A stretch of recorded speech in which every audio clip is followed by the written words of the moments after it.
अस्सलामुअलैकुम वरहमतुल्लाहि वबरकातुहू। अऊज़ु बिल्लाहि मिनश शैतानिर रजीम। बिस्मिल्लाहिर रहमानिर रहीम। रब्बी ज़िदनी इल्मा। अल्लाहुम्मा सल्लि अला मुहम्मद व अला आलि मोहम्मद। कल जिक्र था कि मोहम्मद सल्लल्लाहु अलैहि वसल्लम ने 11 बीवियां कोई शौक पूरा करने के लिए नहीं की थी, बल्कि कौम की औरतों को लंबे अरसे तक तबलीग के अहकाम पहुंचाने के लिए की थी। उन्होंने पहले जवानी में 2 बूढ़ी औरतों से निकाह किया था। 30 साल तक इनके साथ रहने के बाद बाकी शादियां बुढ़ापे में की थी, ताकि तबलीग का काम जारी रहे। जिनसे उन्होंने शादी की थी, इनके कबीले सर न उठा पाए। इस जमाने में दामाद से लड़ने की कोई कबीला जुरात नहीं करता था। मुंह बोले बेटों का भरम भी तोड़ दिया गया और बता दिया गया कि बाप सिर्फ बाप होता है, कोई और किसी का बाप नहीं बन सकता। इसलिए हजरत जैद की जो आपके मुंह बोले बेटे थे, अल्लाह की तरफ से इनको अपनी बीवी से तलाक दिलाई गई और रसूलुल्लाह सल्लल्लाहु अलैहि वसल्लम को इद्दत के बाद इनसे शादी करने का हुक्म दिया गया। वो यानी जैद की बीवी हुजूर सल्लल्लाहु अलैहि वसल्लम की फूफीजाद बहन भी थी। अब आगे इस मौके पर यह बात भी याद रखनी चाहिए कि जब माशरे में कोई रिवाज अच्छी तरह जड़ पकड़ लेता है, तो महज बात के जरिए इसे मिटाना या इसमें तब्दीली लाना बेशतर औकात मुमकिन नहीं हुआ करता, बल्कि जो शख्स इसके खात्मे या तब्दीली का दाई हो, इसका अमली नमूना मौजूद रहना भी ज़रूरी होता है।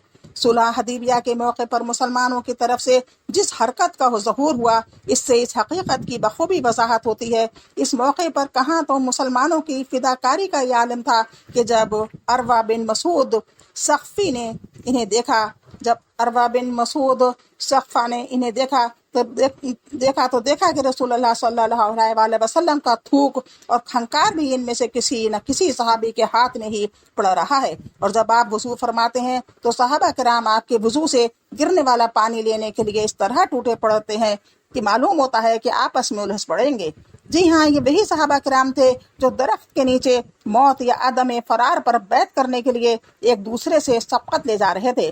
और ये वही सहाबा किराम थे जिनमें अबू बकर रजी अल्लाह अन्हु, उमर रजी अल्लाह अन्हु जैसे जानिसारान रसूल भी थे, जिनमें अबू बकर रजी अल्लाह अन्हु और उमर रजी अल्लाह अन्हु जैसे जानिसारान रसूल भी थे। लेकिन इन्हीं सहाबा किराम को जो आप पर मर मिटना अपनी इंतहाई सादत और कामयाबी समझते थे, जब आपने सुलह का माहिदा तय कर लेने के बाद हुक्म दिया कि उठकर अपनी हदी कुर्बानी के जानवर ज़िबा करो, तो ज़िबा कर दें, तो आपके हुक्म की बजावरी के लिए कोई टस से मस ना हुआ। यहाँ तक कि आप कल्क़ व अस्तराब से दो चार हो गए। लेकिन जब हजरत उम्मे सलमा रजी अल्लाह अन्हा ने आपको मशवरा दिया कि आप उठकर चुपचाप अपना जानवर ज़िबा कर दें, और आपने ऐसा ही किया, तो हर शख्स आपके तर्ज अमल की पैरवी के लिए दौड़ पड़ा। यानी अमल बहुत ज़रूरी होता है। जब अमल करते हैं तब दूसरे भी उसका अमल करते हैं, उसी बात पर अड़ जाते हैं और वही काम करते हैं, मगर कहने से कोई काम नहीं होता। और तमाम सहाबा ने लपक लपक कर अपने जानवर ज़िबा कर दिए। इस वाक़े से समझा जा सकता है कि किसी पुख्ता रिवाज को मिटाने के लिए कौल व अमल के असरात में कितना ज़्यादा फ़र्क है। इसलिए मुतनब्बा या मुंह बोले बेटे का जाहिली उसूल अमली तौर पर तोड़ने के लिए आप सल्लल्लाहु अलैहि वसल्लम का निकाह आपके मुंह बोले बेटे हजरत जैद की मुताल्लका से कराया गया। इस निकाह का अमल में आना था कि मुनाफिकीन ने आप सल्लल्लाहु अलैहि वसल्लम के खिलाफ निहायत वसी पैमाने पर झूठे प्रोपेगंडे शुरू कर दिए और तरह तरह के वसवसे और अफवाहें फैलाईं, जिसके कुछ न कुछ असरात सादा मुसलमानों पर भी पड़े। इस प्रोपेगंडे को तक़वियत पहुँचाने के लिए एक शरई पहलू भी मुनाफिकीन के हाथ आ गया था कि हजरत ज़ैनब रज़ी अल्लाह अन्हा आपकी 5वीं बीवी थी, जबकि मुसलमान बैक वक्त 4 बीवियों से ज्यादा की हिल्लत जानते ही न थे। इन सब के अलावा प्रोपेगंडे की असल जान ये थी कि हजरत जैद रसूलुल्लाह सल्लल्लाहु अलैहि वसल्लम के बेटे समझे जाते थे और बेटे की बीवी से शादी करना निहायत गंदी फहशकारी थी।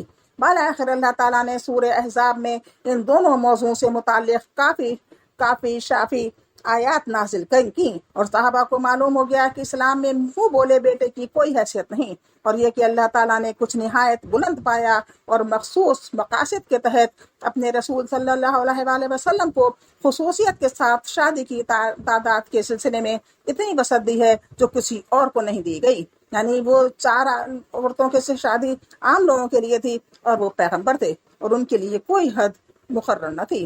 उम्मातुल मोमिनीन के साथ रसूलुल्लाह सल्लल्लाहु अलैहि वसल्लम की रिहाइश नहायत शरीफाना, बाइज्जत, बुलंद पाया और उम्दा अंदाज की थी। अज़वाज मोतरहात भी शर्फ, कनात, सबर, तवाज़ा, खिदमत और अज़दवाजी हुकूक़ की निगहदाश्त का मुरक्का थीं। हालांकि आप बड़ी रूखी फीकी और सख्त जिंदगी गुजार रहे थे, जिसे बर्दाश्त कर लेना दूसरों के बस की बात नहीं। हजरत अनस रज़ी अल्लाह अन्हु का बयान है कि मुझे इल्म नहीं कि रसूलुल्लाह सल्लल्लाहु अलैहि वसल्लम ने कभी मैदे की नरम रोटी खाई हो, यहाँ तक कि अल्लाह से जा मिले, और न आपने अपनी आंख से कभी भुनी हुई बकरी देखी। हजरत आयशा रज़ी अल्लाह अन्हा का बयान है कि वो 2 माह गुजर जाते, तीसरे महीने का चांद नजर आ जाता और रसूलुल्लाह सल्लल्लाहु अलैहि वसल्लम के घर में आग न जलती। हजरत उर्वा ने दरियात किया कि तब आप लोग क्या खाती थीं? फरमाया कि बस 2 काली चीजें, यानी खजूर और पानी। इस मजमून की अहादीस बकसरत हैं। इस तंगी और तुर्शी के बावजूद अज़वाज मोतरहात से कभी कोई लायक ताब और हरकत सादिर न हुई। इस तंगी और तुर्शी के बावजूद अज़वाज मोहतरात से कोई लायक ताब हरकत सादिर न हुई। सिर्फ एक दफ़ा ऐसा हुआ, और वो भी इसलिए कि एक तो इंसानी फितरत का तकाज़ा ही कुछ ऐसा है, दूसरे इसी बुनियाद पर कुछ अहकामात मशरू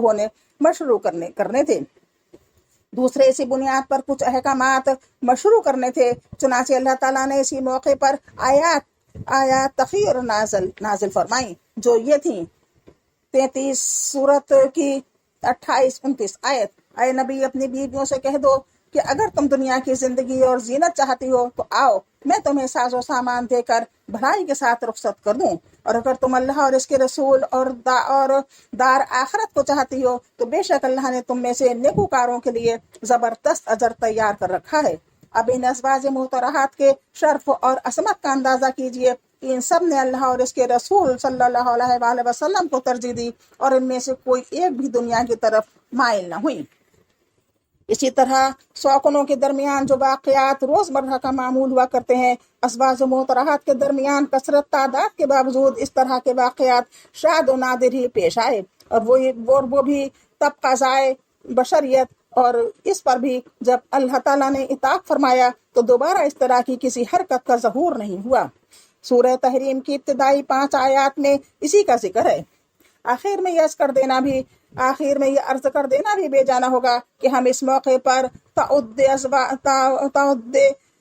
अज़वाज के मौजू पर बहस की ज़रूरत नहीं समझते, यानी कि बहुत ज़्यादा बीवियों की तादाद पर भी हम बहस की ज़रूरत नहीं समझते, क्योंकि जो लोग इस मौजू पर सबसे ज़्यादा ले देकर करते हैं, यानी बाशिंदगान यूरोप, वो खुद जिस तरह की ज़िंदगी गुजार रहे हैं, जिस तलखी और बदबख्ती का जाम नोश कर रहे हैं, जिस तरह की रुसवाइयों और जराइम में लथपथ हैं, और अज़वाज की तादाद के असूल से मुनहरफ होकर जिस किस्म के रंजो अलम और मसाइब का सामना कर रहे हैं, वो हर तरह की बहस और जदल से मुस्तगना कर देने के लिए काफ़ी है।